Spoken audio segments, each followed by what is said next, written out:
Então já vamos dar início ao estudo. Antes de começar a leitura propriamente, vamos abaixar nossa cabeça e orar, pedindo a Deus por iluminação durante esse estudo de hoje.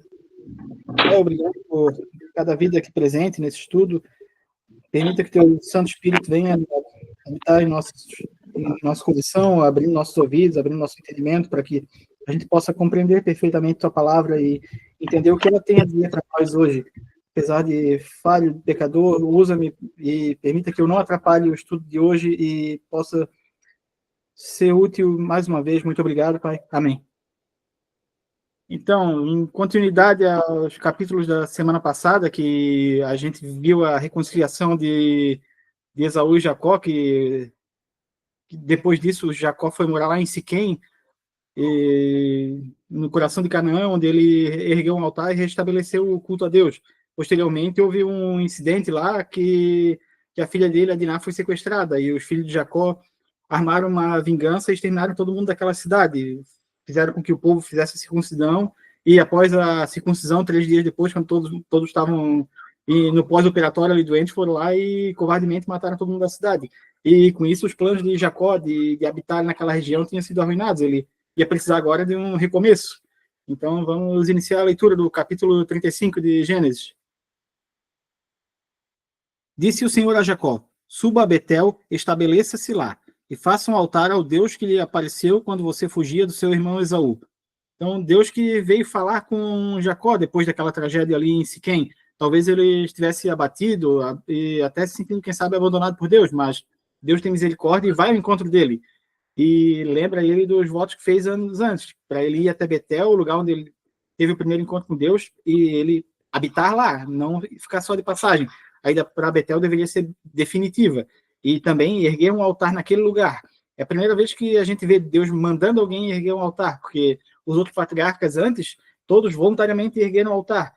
E a função desse altar não era só o local para sacrifício, era o lugar onde se praticava o culto a Deus, onde as pessoas se reuniam para ouvir o que Deus tinha para falar para elas. Seria o primeiro, como se diz, uma forma bilionária do culto, do templo.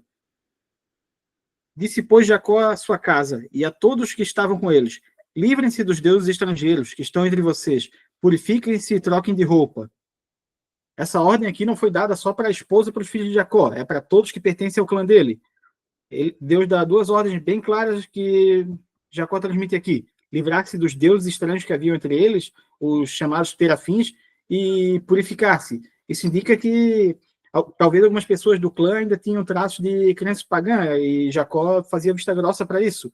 Uma característica dessa cultura politeísta é que para eles era comum cultuar vários deuses, e não havia concorrência entre um deus e outro. Nenhum deus exigia exclusividade, e nessa visão pagã era comum até mesmo servir a Deus e aos outros deuses, não havendo conflito. Muito semelhante ao que trazendo para o dia de hoje uma pessoa que serve a Deus, mas consulta horóscopo, faz simpatia, mistura a fé com coisa que é abominação, com coisa que é doutrina do demônio, achando que é normal. E Deus, desde aquela época, ele é o único que ele exige exclusividade para os servos dele, ele não compartilha com ninguém o culto. Então era necessário purificar-se, não só da idolatria, mas também dos maus caminhos. Lembrando que os filhos de Jacó ainda estavam com as mãos manchadas de sangue da chacina que eles fizeram em Siquém. O pecado ainda habitava com eles. Venham, vamos subir a Betel, onde farei um altar a Deus, que me ouviu no dia de minha angústia, e que tem estado comigo por onde tenho andado. Então, todos que entraram no clã estavam cientes de que tinham que abandonar esses deuses falsos. E certamente aqueles deuses que Raquel roubou do pai também estavam ali. Então, entregaram Jacó todos os deuses estrangeiros que possuíam e os brincos que usavam nas orelhas, e Jacó os enterrou ao pé da grande árvore próxima a Siquém. E aqui também, não quer dizer que brinco é pecado, mas é que naquela época havia fins religiosos para esses brincos. Eles eram colocados de forma ritualística, eles serviam como talismã e eram consagrados aos deuses.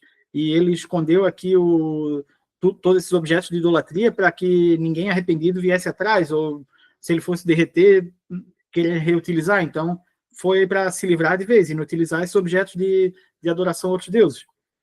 Quando eles partiram, o terror de Deus caiu de tal maneira sobre as cidades ao redor que ninguém ousou perseguir a Jacó e seus filhos. depois deles se purificarem e abandonarem todos os objetos que não agradavam mais a Deus, Jacó e a família foram abençoados com uma cobertura espiritual. Isso garantiu para eles a segurança para viajar sem que os povos vizinhos atacassem em vingança, porque eles tinham acabado de exterminar uma cidade inteira, então era possível que houvesse uma vingança. Eles eram estrangeiros naquela terra e todos ali tinham vários motivos para atacar, mas Deus não permitiu. Deus colocou temor no coração desses povos.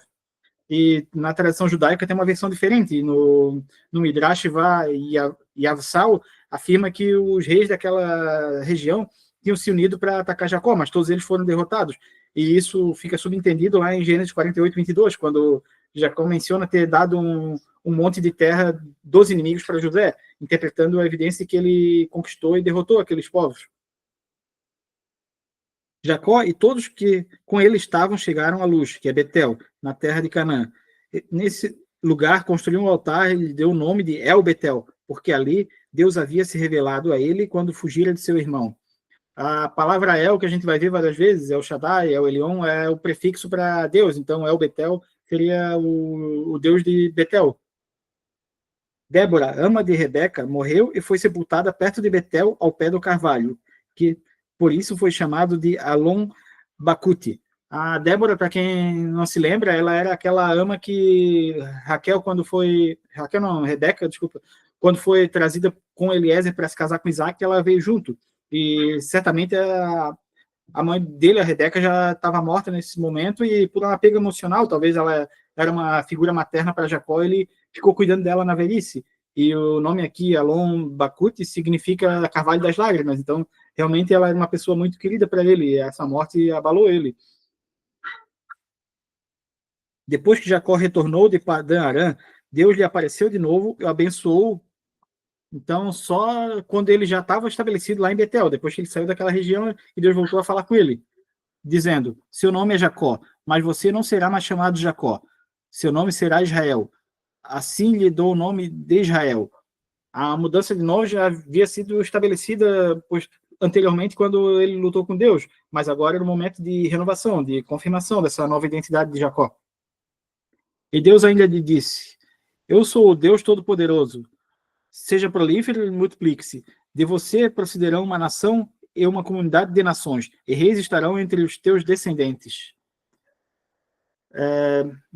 Deus se apresenta aqui como El Shaddai, Deus Todo-Poderoso, e Deus renova as promessas da aliança dos patriarcas com ele, da descendência que esmagaria a cabeça de serpente, de que viria o Messias. A aliança dos patriarcas era renovada nesse momento.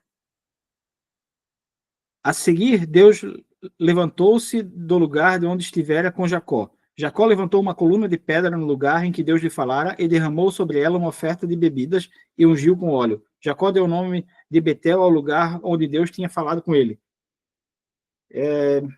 Então, como era de costume, Jacó ergueu uma coluna para marcar esse lugar de encontro. Ele chamou o lugar de Betel, que significa a casa de Deus. Eles partiram de Betel e, quando ainda estavam a certa distância de Efrata, Raquel começou a dar luz com grande dificuldade. Eles estavam indo para o sul, em direção à morada de Isaac, e Raquel estava grávida, prestes a dar luz nesse momento. E, enquanto sofria muito, tentando dar à luz, a parteira lhe disse: não tenha medo, pois você ainda terá outro menino.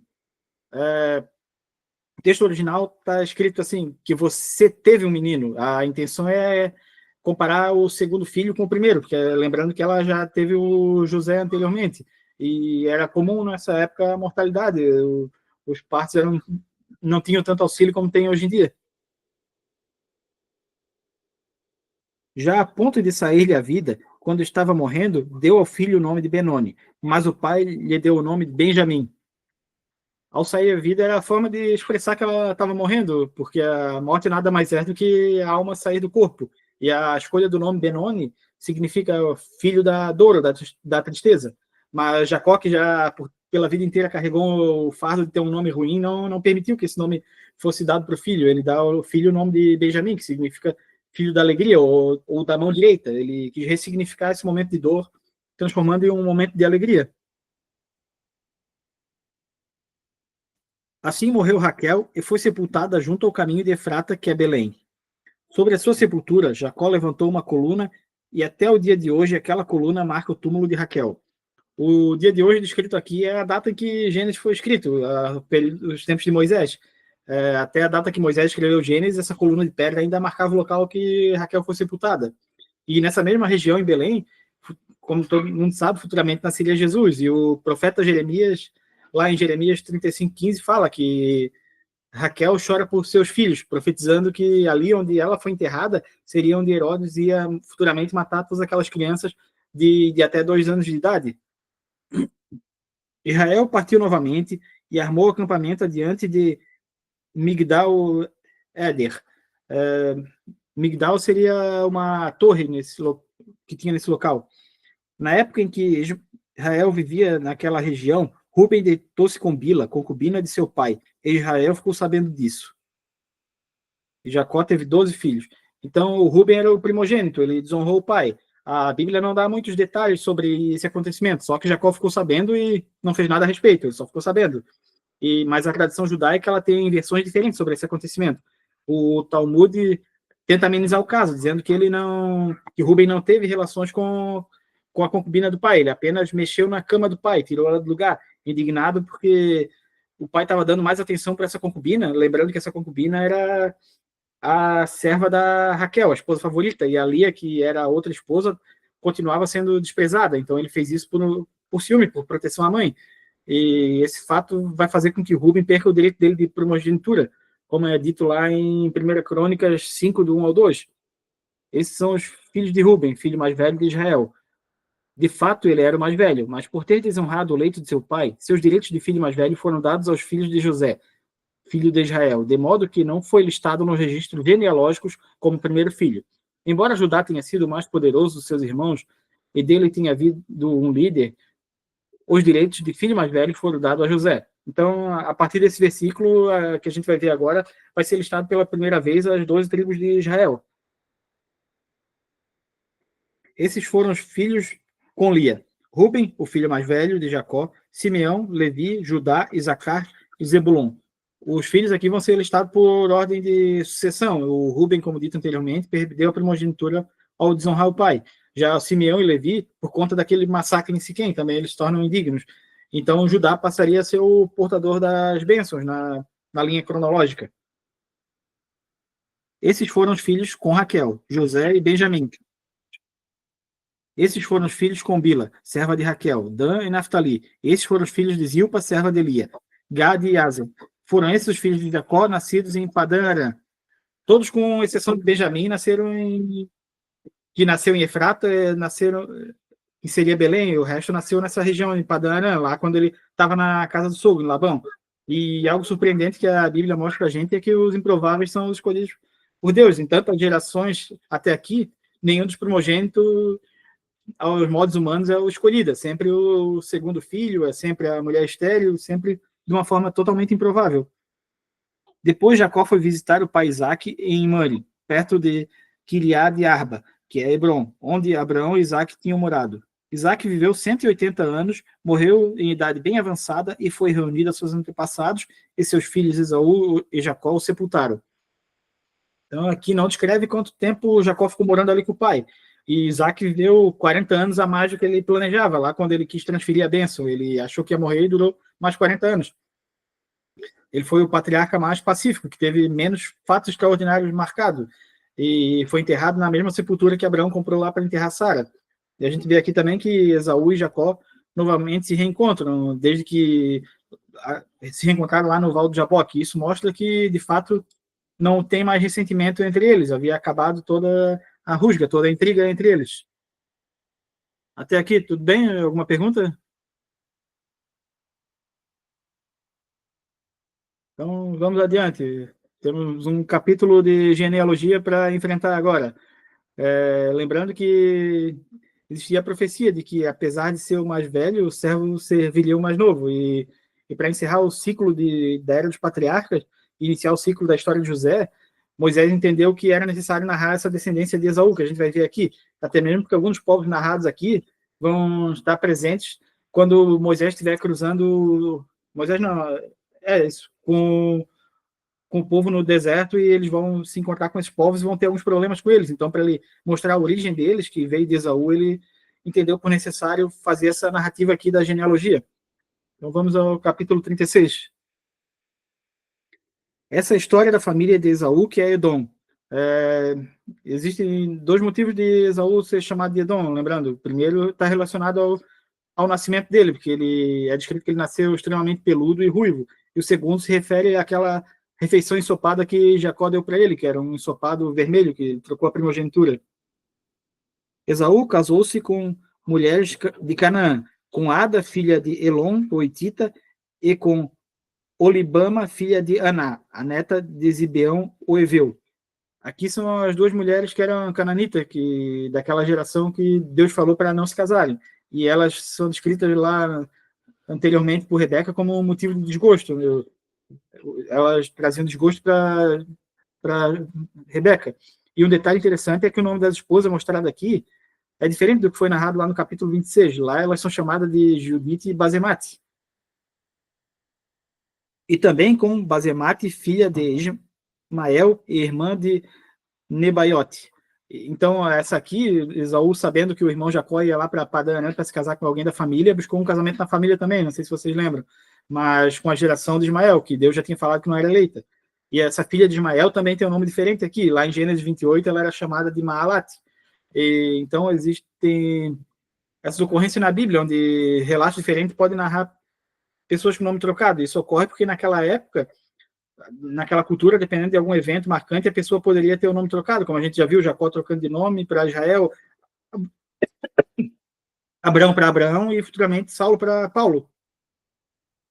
Ada deu a Esaú um filho chamado Elifaz. Basemate deu-lhe Reuel e Olibama deu-lhe Jeús, Jalão e Corá. Esses foram os filhos de Esaú que nasceram em Canaã. Os que nasceram em Canaã significa que Isaac conheceu esses netos, então, provavelmente, pelo período. Isaac chegou a conhecer esses filhos de Esaú. Esaú tomou suas mulheres, seus filhos e filhas, e todos de sua casa, assim como os seus rebanhos, todos os outros animais, todos os bens que havia adquirido em Canaã, e foi para outra região, para longe do seu irmão Jacó. Então, como a gente vê aqui, os filhos mencionados anteriormente, com ele, que não são mencionados nome, porque aqui é mencionado filhas também, que a genealogia ela conta só a linhagem paterna, então ele teve mais filhas, além desses filhos aqui descritos.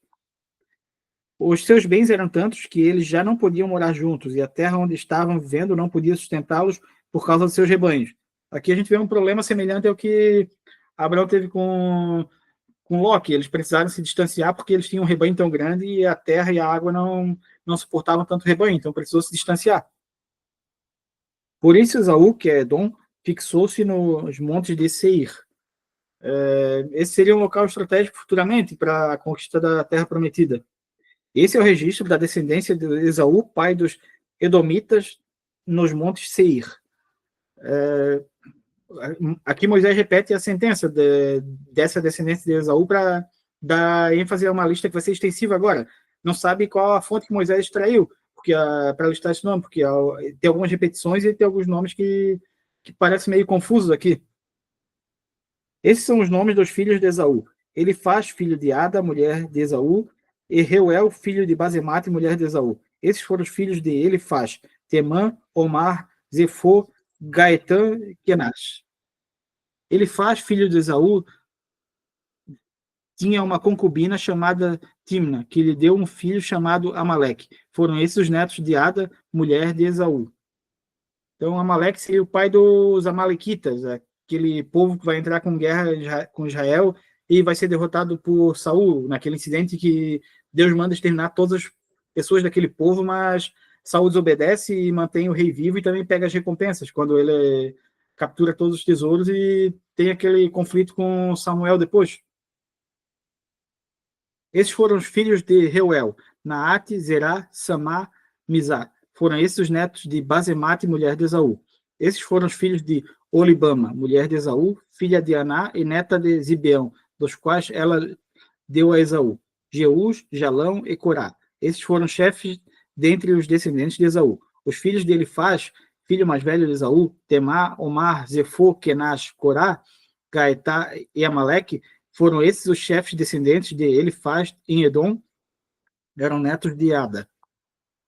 Então, ao todo aqui a gente vê 5 filhos, 10 netos e 14 que se tornaram 14 tribos, um povo guerreiro, numeroso e forte. Foram esses os filhos de Esaú, foram esses os filhos de Reuel, filho de Esaú. O chefe Naate, Zerá, Samá e Mizá. Foram esses os chefes descendentes de Reuel em Edom, netos de Basemate, mulher de Esaú. Foram esses os filhos de Olibama, mulher de Esaú. Os chefes Jeú, Jalão, Corá, foram esses os chefes descendentes de Olibama, mulher de Esaú e filha de Naã. Foram esses os filhos de Esaú, que é Edom, e desses foram os chefes. Então, aqui a gente viu também no versículo 22 a única mulher listada na genealogia, a tal da Timná. Possivelmente ela fosse uma guerreira.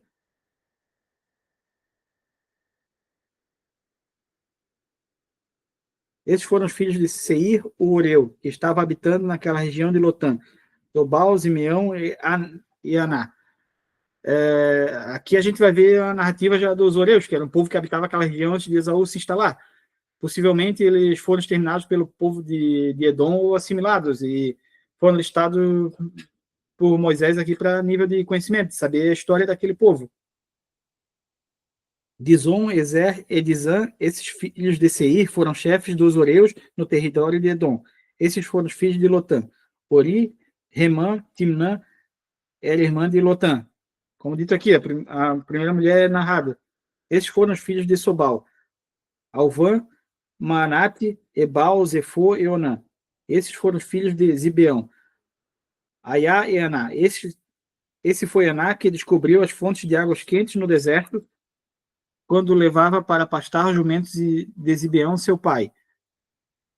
Então aqui a gente vê que possivelmente havia uma fonte de água termal ali, que era importante, e foi achada por esse Aná aqui, e era uma coisa que todo mundo contava entre eles, virou meio que um ponto turístico deles. Esses foram os filhos de Aná, Dizon e Olibama, filha de Aná.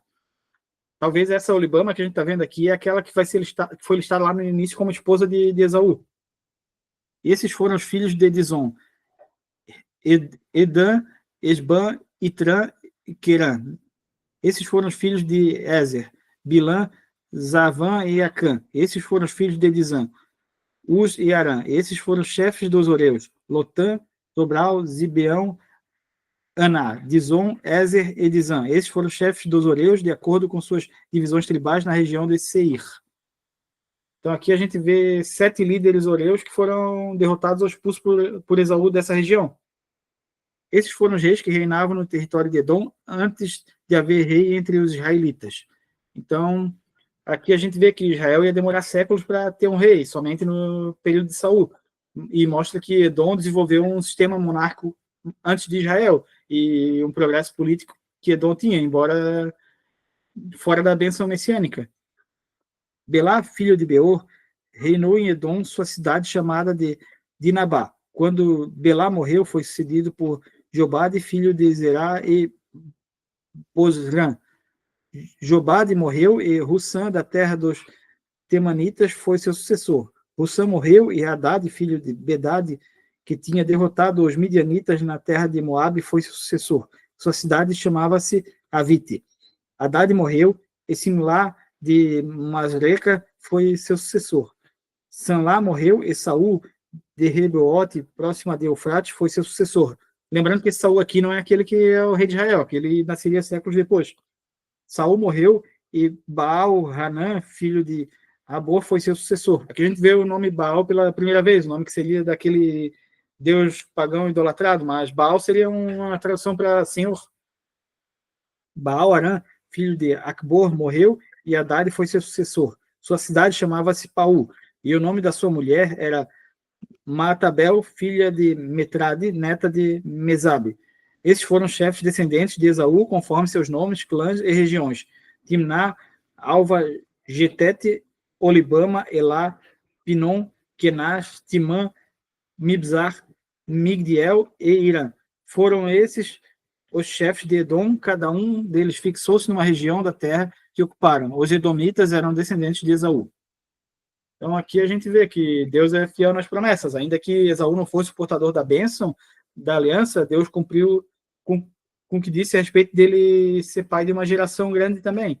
E nem toda a bênção é espiritual. A gente vê que Esaú teve sucesso material, político e militar, mas ficou fora da linhagem messiânica. Isso lembra a gente que a prosperidade não é a prova de um favor espiritual.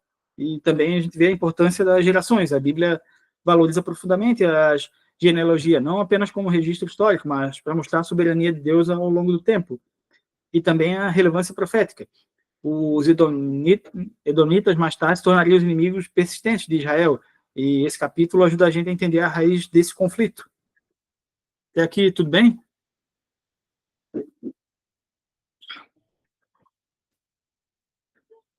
Então, vamos adiante. Agora a gente vai iniciar uma nova... Se fosse uma série, um anime, a gente iniciaria uma nova saga agora. A gente vai iniciar a saga de José.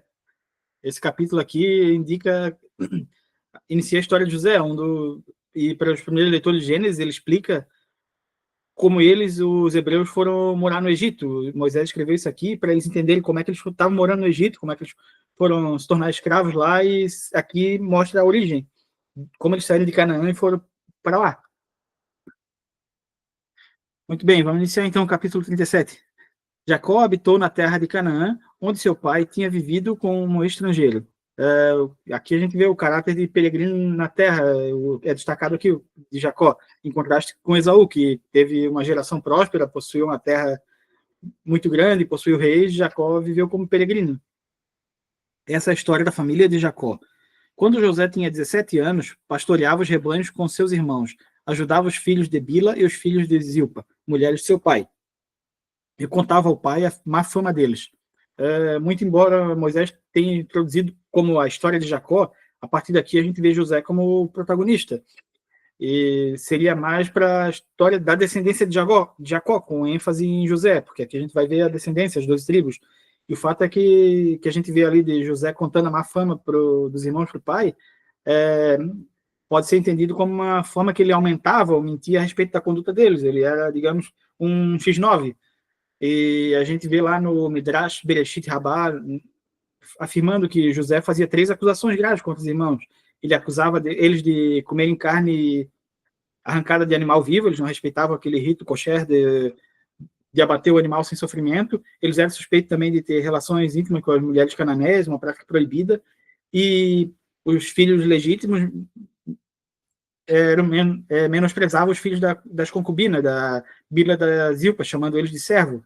E apesar de favorito, ele trabalhava junto com os irmãos no campo, ele não ficava na moleza até aqui, passava mais tempo com os filhos das concubinas, como a gente vê aqui também. Ora, Israel gostava mais de José do que de qualquer outro filho, porque lhe havia nascido em sua velhice, por isso mandou fazer para ele uma túnica longa. Aqui a gente vê um erro hereditário nessa família, ter um filho favorito. Abraão se mostrou uma predileção errada para Ismael, Isaac para Jacó, e agora a gente vê Jacó com José. E esse fato da túnica de manga longa indica que Jacó escolheu José para administrar e chefiar os irmãos, porque essa veste não era uma veste apta para trabalho braçal, a manga longa, é a mesma coisa que hoje em dia um pai ter vários filhos, dá para todos eles uma roupa de operário para um terno e gravata. E algumas tradições dizem que era uma túnica colorida, como na versão em grego da Septuaginta. A gente está acostumado a sempre ver aquela ilustração de José com uma túnica listrada, bem colorida, mas a tradução original é que era uma túnica talar, de mangas longas, então que ia até os pés. E o fato dele dar essa túnica era uma túnica, uma roupa nobre, elevando ele ao status de acima dos irmãos. Como a gente vê lá em 2 Samuel 13:18, é a mesma forma que está escrita a roupa de José, está escrita a roupa dos filhos dos reis naquela época. Então a escolha de José como favorito é o fato também que a gente vê dele ser o filho daquela esposa favorita, da Raquel. Quando seus irmãos viram que o pai gostava mais dele do que de qualquer um outro filho, odiaram-no e não conseguiam falar com ele amigavelmente. Isso aqui significa que eles não eram capazes de saudar José, de desejar shalom, desejar paz para ele. Certa vez, José teve um sonho, e quando o contou para seus irmãos, eles passaram a odiá-lo mais ainda. o relato do sonho só confirmava para ele o que ele estava para acontecer, dele se tornar o líder do clã. E naquela época os sonhos eram uma forma de Deus utilizava para revelar a vontade dele para o povo. Não que hoje ele não possa falar com a gente em sonho, porque ele pode falar, mas a gente tem a palavra, que é a manifestação da vontade dele para nós. A Bíblia é a resposta. E o Lutero falava muito bem sobre isso. Ele falava que se os sonhos não estão em harmonia com a palavra ou contradizem ela, eles são de Satanás. Ouçam o sonho que tive, disse-lhes. Estava amarrando os feixes de trigo no campo, quando o meu feixe se levantou e ficou em pé, e os seus feixes se juntaram ao redor do meu e se curvaram diante dele. Seus irmãos lhe disseram: Então você vai reinar sobre nós? Quer dizer que você vai nos governar? E odiaram ainda mais por causa do sonho e do que tinha dito.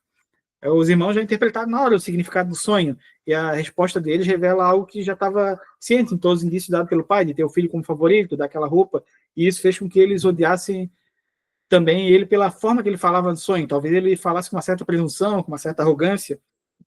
E o interessante é como esse sonho era profético, porque anos depois, exatamente ia acontecer isso, por causa dos feixes de trigo, os irmãos iam lá no Egito se curvar diante dele quando fossem lá comprar comida.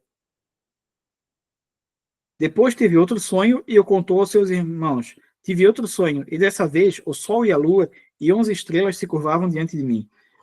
Quando o contou ao pai e aos irmãos, o pai o repreendeu e disse: Que sonho foi esse que você teve? Será que eu, sua mãe e seus irmãos viremos a nos curvar até o chão diante de você? Aqui já fala, Jacó fala sua mãe, mas a gente sabe que Raquel morreu lá tempo atrás da luz a Benjamim. Talvez Lia assumiu esse posto de matriarca e era considerada a mãe de todos os filhos. Assim, seus irmãos tiveram ciúme dele e o pai, no entanto, refletia naquilo. Jacó repreendeu ele, mas refletia sobre a profundidade do sonho. Ele sabia que Deus não seguia os padrões e escolhia os improváveis para se manifestar. Os irmãos de José tinham ido cuidar dos rebanhos do pai perto de Siquém. E Israel disse a José: Como você sabe, seus irmãos estão apacentando os rebanhos perto de Siquém. Quero que você vá até lá. Sim, senhor, ele respondeu. Então, Siquém, a gente lembra que é aquele lugar onde a irmã deles, a Diná, tinha sido violentada e os filhos de José foram lá e exterminaram todo mundo. E, então, como Jacó tinha saído de lá às pressas, com medo, ele talvez ficou preocupado dos filhos irem para lá, de repente alguém reconhecer, querer atacar os filhos dele. Disse-lhe o pai: Vá ver se está tudo bem com seus irmãos e com os rebanhos, e traga-me notícias. Jacó o enviou quando estava no vale de Hebron, mas José se perdeu quando se aproximava de Siquém. Perdido, José estava andando ali sem rumo, eles estavam a 80 quilômetros da região. E com um homem o encontrou vagueando pelos campos e lhe perguntou: De quem é que você está procurando? O José estava perdido, andando sem rumo, não, lembrando que não tinha mapa naquela época, e como ele era muito pequeno, quando eles saíram daquela região de Siquém, provavelmente ele não lembrava não conhecia a geografia do local, e certamente a túnica dele chamou a atenção para esse sujeito vir abordar ele. E ele respondeu: Procuro meus irmãos. Pode me dizer onde eles estão apacentando os rebanhos? Respondeu o homem: Eles já partiram daqui. Eu os ouvi dizer: Vamos para Dotã. José, não encontrando os irmãos, ele não deu a meia volta e voltou para casa para contar para o pai que não encontrou. Para ele, missão dada era a missão cumprida. E Dotã era mais 27 quilômetros a norte, cada vez mais longe de casa. Essa região é onde, no futuro, o profeta vai morar. E José foi lá, naquela direção, encontrar os irmãos. Mas eles o viram de longe e, antes que chegasse, planejaram matá-lo. A túnica dele provavelmente chamava muita atenção. De longe já sabiam que era ele, já reconheceram. Lá vem aquele sonhador, diziam uns aos outros. Em hebraico está escrito o mestre dos sonhos, chamaram ele de mestre dos sonhos. O ódio deles por José era por conta dos sonhos. E agora, vamos matá-lo e jogá-lo num desses poços, e diremos que um animal selvagem o devorou. Veremos então o que será dos seus sonhos. Para eles era uma ocasião perfeita, porque eles estavam longe de casa, ia ser o crime perfeito. Matar, ocultar o corpo e criar uma desculpa para o pai. essa afirmação final deles aqui, de que veremos, então, o que será de seus sonhos, um desafio que eles estão fazendo com o próprio Deus, porque os sonhos vinham de Deus. Esse ato não era só contra José, era contra a revelação de Deus. E pela terceira vez que a gente vê irmão planejando matar irmão. O primeiro foi lá Caim e Abel, e de fato matou. Depois Esaú planejou matar Jacó, que teve que fugir. E agora os irmãos de José. E também esse era o mesmo solo que antes Simeão e Levi tinham feito aquela chacina dos moradores de Siquém. Então era um chão ainda manchado de sangue. Quando Rubem ouviu isso, tentou livrá-los das mãos deles, dizendo: não lhe tiremos a vida. E acrescentou: não derramem o sangue, joguem-no naquele poço no deserto, mas não toquem nele. Rubem propôs isso com a intenção de livrá-lo e levá-lo de volta ao pai. Pode ser que ele lembrou da história de Caim e Abel, e onde a terra clamou o sangue derramado, e talvez ele propôs José porque ele quisesse recuperar a reputação com o pai, se mostrar de serventia para o pai e até recuperar o posto de primogênito, limpar a desonra que ele tinha cometido. Chegando José, seus irmãos lhe arrancaram a túnica longa, agarraram-no e jogaram no poço que estava vazio e sem água. Eles arrancaram a túnica, que era o símbolo da predileção, o objeto de inveja. E aqui não fala, mas José ficou desesperado, ele gritava o tempo todo. Em Gênesis 42, 21, os irmãos vão se lembrar de como ele gritava e implorava pela vida. Ao se assentarem para comer, viram ao longe uma caravana de ismaelitas que vinham de Gileade. Seus camelos estavam carregados de especiarias, bálsamo e mirra que eles levavam para o Egito. Então, enquanto ele gritava lá no fundo do poço, desesperado, eles comiam e certamente estavam zombando dele, chamando de sonhador, tirando sarro dele. E, por algum motivo, o Rubem não estava presente nesse momento. Talvez ele foi cuidar dos rebanhos. E, em algum momento desse ocorrido, os mercadores aqui são chamados de ismaelitas e, em outro momento, são chamados de midianitas. A gente vai ver essa controvérsia. Os ismaelitas, para quem não lembra, são os descendentes de Ismael, o filho de Abraão com a escrava Agar. Já os midianitas são descendentes dos demais filhos que Abraão teve posteriormente com Quetura, com a outra esposa que ele teve depois que Sara morreu. Pode ser que as duas tribos se misturaram, ou seria ismaelitas morando na terra de Midian. Talvez seja essa a forma de sanar essa controvérsia aqui. Judá então disse a seus irmãos: que ganharemos se matarmos o nosso irmão e escondermos o seu sangue? A ideia de Judá não se sabe aqui se era salvar José, desconhecendo o plano de Rubem de ir lá buscar ele depois, ou se ele queria realmente obter lucro. Vamos vendê-lo aos ismaelitas. Não tocaremos nele, afinal é nosso irmão, é nosso próprio sangue. E seus irmãos concordaram. Quando os mercadores ismaelitas de Midian se aproximaram, seus irmãos tiraram José do poço e o venderam por 20 peças de prata aos ismaelitas, que o levaram para o Egito. A escravidão, aqui é importante a gente entender que era uma coisa comum na época, era normal comprar e vender pessoas, e era totalmente diferente da escravidão que a gente viu no período do Brasil colonial. Lá os escravos eram de qualquer etnia, de qualquer nação, geralmente povos derrotados em guerras, pessoas que contraíam dívida, e as funções também não eram como no período do Brasil colonial, que era só função braçal. Tinha escravo que trabalhava até mesmo de educador, tinha escravo que era mais culto e mais letrado que o dono dele, e servia de mentor e de professor para os filhos, às vezes. E o valor aqui de 20 moedas de prata que a gente vê, lá no Código de Hammurabi, que era uma lei muito importante na época, o preço médio de um escravo jovem era de 15 a 30 moedas de prata. A Bíblia não mostra, mas pode ser que teve uma barganha deles ali para chegar a esse valor. Talvez os irmãos querendo elevar o preço, porque ele é jovem, porque ele é forte, aí os mercadores querendo botar defeito, aquela coisa igual naquele programa lá do Trato Feito, cada lado tentando um elevar o preço e outro diminuir, para chegar nesse denominador comum das 20 moedas de prata. Quando Rubem voltou ao poço e viu que José não estava lá, rasgou suas vestes e, voltando a seus irmãos, disse: o jovem não está lá, para onde irei agora? Ele não participou da venda de José, como a gente vê aqui, e o rasgar as roupas era um sinal de luto, de dor profunda. Então eles mataram um bode, mergulharam no sangue a túnica de José. Aqui eles, ironicamente, matam um bode para enganar o pai. E a gente lembra que há um tempo atrás o pai deles, que vai ser enganado, matou um bode e para conseguir a primogenitura e fazer aquele ensopado no lugar do irmão do Esaú. Então a gente vê que muitas vezes o mundo dá voltas. E mandaram ao pai com esse recado: achamos isso, veja se é a túnica de seu filho.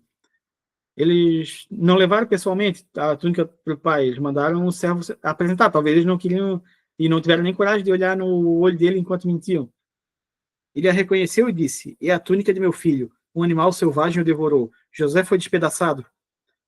Então ele reconheceu, Jacó reconheceu a túnica com as pistas falsas dadas pelos filhos, deduzindo que que José teve um fim trágico. Então Jacó rasgou suas vestes, vestiu-se de pano de saco e chorou por muitos dias por seu filho.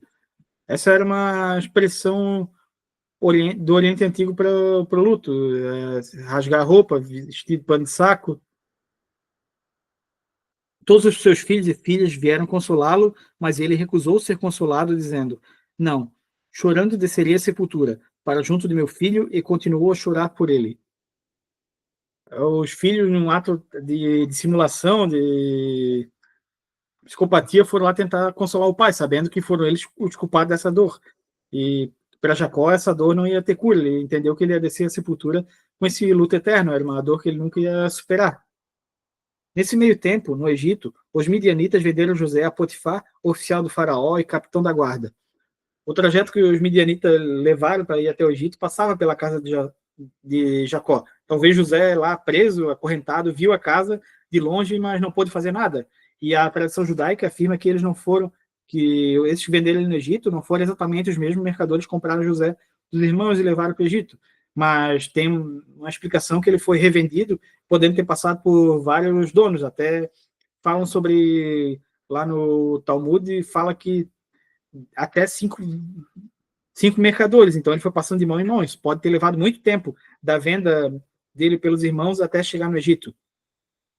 E então esse foi o capítulo 37. A gente vê algumas lições muito importantes aqui, que a gente entende que toda a Bíblia aponta para Jesus, como Lutero dizia, a Bíblia é uma manjedoura. Se tirar Jesus, sobra a sua palha. E a gente vê que José é um protótipo do que seria Jesus.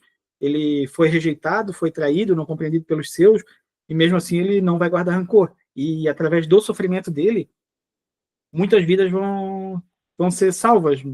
Como a gente vai ver que vai acontecer aquela fome no Egito e no mundo conhecido inteiro, e graças à ida dele do Egito, tendo as estratégias corretas, a família dele e várias gerações não pereceram.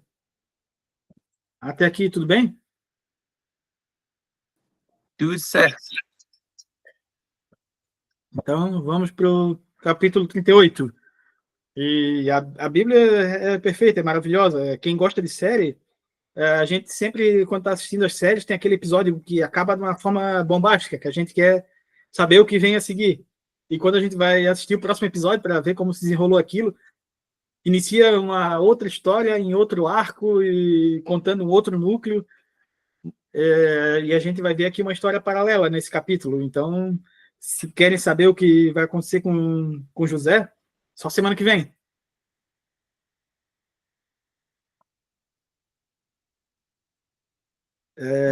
Capítulo 38. Por essa época, Judá deixou seus irmãos e passou a viver na casa de um homem de Adulão chamado Irã. Então, como a gente viu, agora a história mudou de núcleo, ela está no núcleo de Judá. E a gente vê que após a traição de José, Judá, que deu a ideia de vender ele, se afastou da família. Pode ser que ele estava com peso de consciência e, como ele era pastor, ele foi morar na casa desse Adulão, que também era pastor. Ali Judá encontrou a filha de um cananeu chamado Suá e casou-se com ela. Ele a possuiu. Então, lá, morando nessa região, ele construiu família. Judá estava desobedecendo a ordem de não se casar com ninguém da linhagem de Canaã. Ela engravidou e deu à luz um filho, ao qual ele deu o nome de Er. Tornou a engravidar, teve um filho e deu-lhe o nome de Onã. Quando estava em Quisabe, ela teve ainda outro filho e chamou de Selá. A gente vê que o primeiro filho, Judá escolheu o nome. Já os outros dois filhos, a mãe escolheu. Então ele focou só no primogênito, o foco dele era só nesse primeiro filho. Talvez até tenha uma predileção que a gente não vê aqui, mas talvez ocorreu. Judá escolheu uma mulher chamada Tamar para Er, seu filho mais velho. Mas o Senhor reprovou a conduta perversa de Er, filho mais velho de Judá, e por isso o matou. Então aqui a gente vê que passou anos e os filhos cresceram e, segundo a tradição, os casamentos eram arranjados. Então o pai escolhe a noiva para o filho. E a Bíblia não dá maior detalhe qual era essa maldade de Er. Poderia ser idolatria, poderia ser crueldade, perversão, mas o fato é que a morte dele foi entendida como um juízo divino aqui, foi um juízo de Deus que tirou a vida dele. Então Judá disse a Onã: case-se com a mulher de seu irmão, cumpra com suas obrigações de cunhado para com ela e dê-lhe uma descendência a seu irmão. O que está sendo discutido aqui é a chamada lei do levirato, que mais tarde vai ser estabelecida por Moisés lá em Deuteronômio 25, de 5 a 10. Essa lei consiste no fato de que, se o primogênito morrer sem deixar filhos, o irmão mais próximo dele teria que gerar um filho com a cunhada viúva, e esse filho não seria do pai biológico, seria considerado um filho legítimo daquele falecido, para dar continuidade àquela linhagem de primogênito. Estranho, né? Mas Onã sabia que a descendência não seria sua. Assim, toda vez que possuía a mulher de seu irmão, derramava o sêmen no chão para evitar que seu irmão tivesse descendência.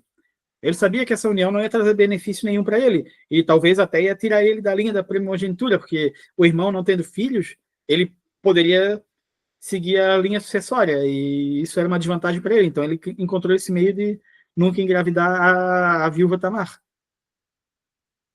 O Senhor reprovou o que ele fazia e por isso o matou também. Então, da mesma forma que o irmão, a Bíblia não descreve como ele morreu também, mas foi o juízo de Deus que tirou a vida dele. Disse então Judá a sua nora Tamar: more como viúva na casa de seu pai, até que o meu filho Selá cresça, porque temia que ele viesse a morrer como seus irmãos. Assim Tamar foi morar na casa do pai. O Judá aqui temeu pela morte do último filho. Ele viu que a mulher parecia uma viúva negra, todo mundo que ela casava morria. Ele acreditou que o problema estava nela. Ele talvez não entendeu que era o juízo de Deus. Aí a consequência desses casamentos fora da aliança também, um abismo chama outro abismo.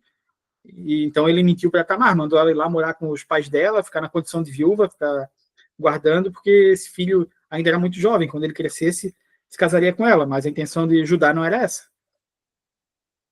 Tempos depois, morreu a mulher de Judá, filha de Suá. Passado o luto, Judá foi ver os tosqueadores de seu rebanho em Timná com seu amigo Irã, o Adulamita. Então, não se sabe quanto tempo levou todo esse ocorrido, mas foi suficiente para o filho crescer e a mulher dele ter morrido. E aqui a gente vê mencionar a tosquia de rebanho, que era um acontecimento anual. Eles tosqueavam as ovelhas uma vez por ano, no início das estações quentes, e era um evento que demandava muito tempo e esforço, e também era uma festa. Eles comemoravam, porque era uma época muito lucrativa. E ele foi tentar, talvez, esquecer o luto, esquecer a perda da esposa, indo lá ver esse evento. Quando foi dito a Tamar: seu sogro está a caminho de Timná para tosquear as ovelhas, ela trocou suas roupas de viúva, cobriu-se com o véu para se disfarçar e foi sentar-se na entrada de Efraim, que fica no caminho de Timná. Ela fez isso porque viu que, embora Selá já fosse crescido, ela não lhe tinha sido dada em casamento. Então, ela já sabia de tudo, alguém foi lá, contou para ela, e ela foi se preparar, porque ela percebeu que estava sendo enrolada, estava sendo passada para trás por Judá. Quando viu Judá, quando a viu, Judá pensou que fosse uma prostituta, porque ela havia encoberto seu rosto. A prostituição descrita aqui, ela não era essa que a gente conhece hoje em dia, ela era para fins religiosos. Nos templos pagãos, existia a prática da prostituição cultural, era uma relação dedicada aos deuses de fertilidade, com prostituição e orgias. E fora dos festivais, elas ficavam na beira das estradas, na cidade. Desde aquela época, a gente vê que religião levada de uma forma errada e perversão são uma combinação perfeita para o desastre. Não sabendo que era sua nora, dirigiu-se a ela à beira da estrada e disse: venha cá, quero deitar-me com você. Ela perguntou: o que você me dará para deitar-se comigo? Então ela fingiu ser uma prostituta e pediu o preço para ele, quanto é que ele pagaria para esse encontro. Disse ele: eu lhe mandarei um cabrito do meu rebanho. E ela perguntou: você me deixará alguma coisa como garantia até que o mande? Disse Judá: que garantia devo dar-lhe? E respondeu ela: o seu selo com o cordão e o cajado que você tem na mão. Ele os entregou e a possuiu, e Tamar engravidou dele. Então, Judá estava indo para a Tosquia e estava indo de mãos vazias. Ele pensava em trazer um cabrito para pagamento para ela. Esse cabrito certamente ia ser sacrificado para outros deuses. O sangue dele ia ser dedicado a outros deuses.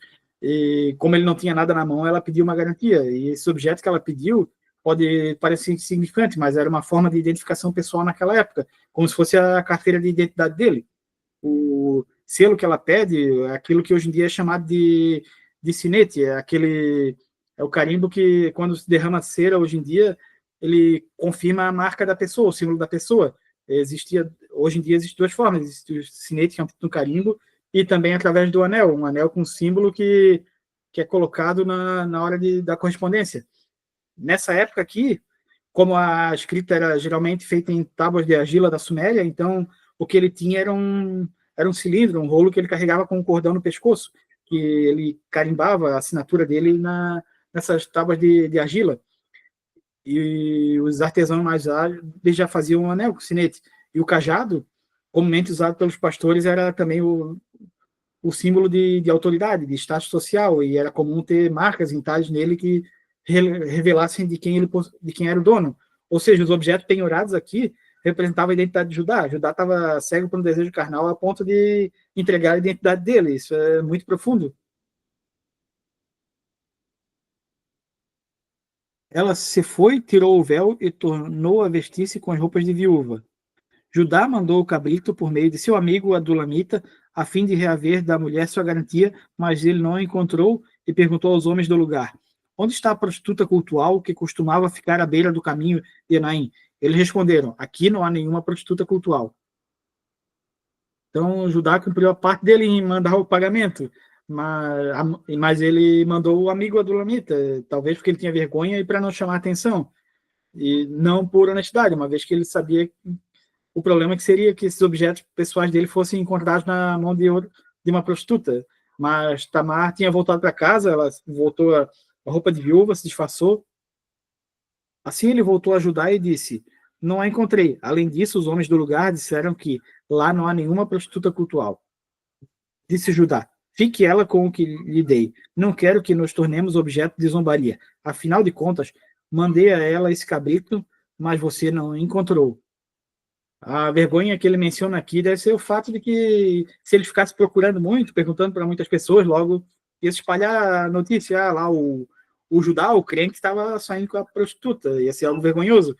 Ele, que era num povo tão correto, está se envolvendo com esse tipo de promiscuidade. Um senso de moral distorcido, priorizando a autoimagem dele, o que vão pensar dele, e não o que ele fez que ninguém estava vendo naquele momento. Cerca de 3 meses mais tarde, disseram a Judá: sua nora Tamar prostituiu-se e na sua prostituição ficou grávida. Disse Judá: traga-no para fora e queime-na viva. Ele, agindo com uma hipocrisia, com uma falsa moral, querendo impor uma moral que ele não tinha.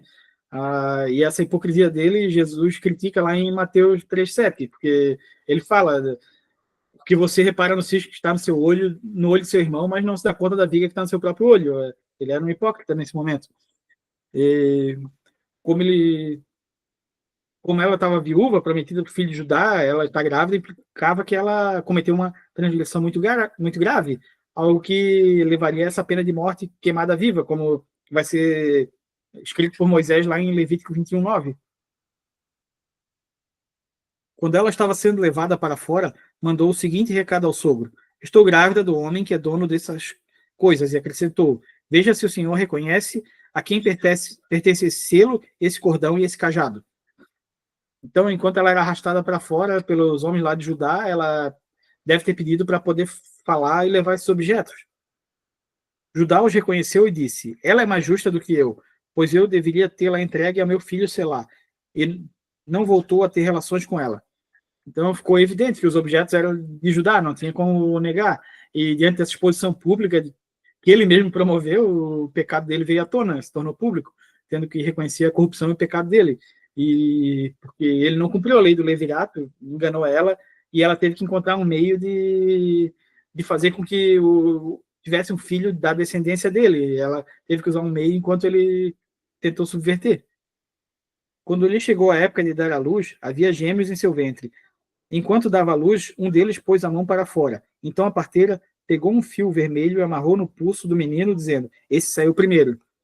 Essa era uma forma que ela tinha de tentar identificar quem seria o primogênito. Amarrou uma fita, um cordão vermelho no braço do filho, botou o braço para fora primeiro. Então, quando ele recolheu a mão, seu irmão saiu e ela disse: então você conseguiu uma brecha para sair, e deu-lhe o nome de Perez. Perez significa aquele que rompe o caminho. Ele não seria o filho mais velho, mas provavelmente, de alguma forma, ele passou na frente e se tornou mais velho. E da linhagem deles viria Davi e posteriormente Jesus. Eles são descendentes desse filho, desse Perez. Depois saiu seu irmão, que estava com o fio vermelho no pulso, e foi-lhe dado o nome de Zerá. Zerá também significa vermelho, por conta do cordão no pulso.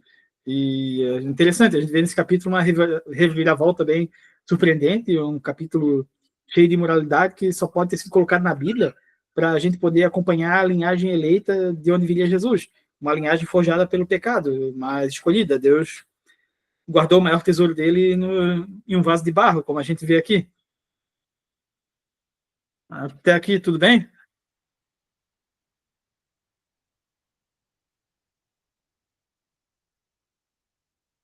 Então, interessante, né? A gente vê histórias na Bíblia que muitas vezes passam na frente do roteiro das séries, com reviravoltas, com plot twist. A gente vê que Moisés era um hábil escritor, muito à frente dos escritores que a gente vê hoje em dia. A Bíblia tem histórias muito interessantes.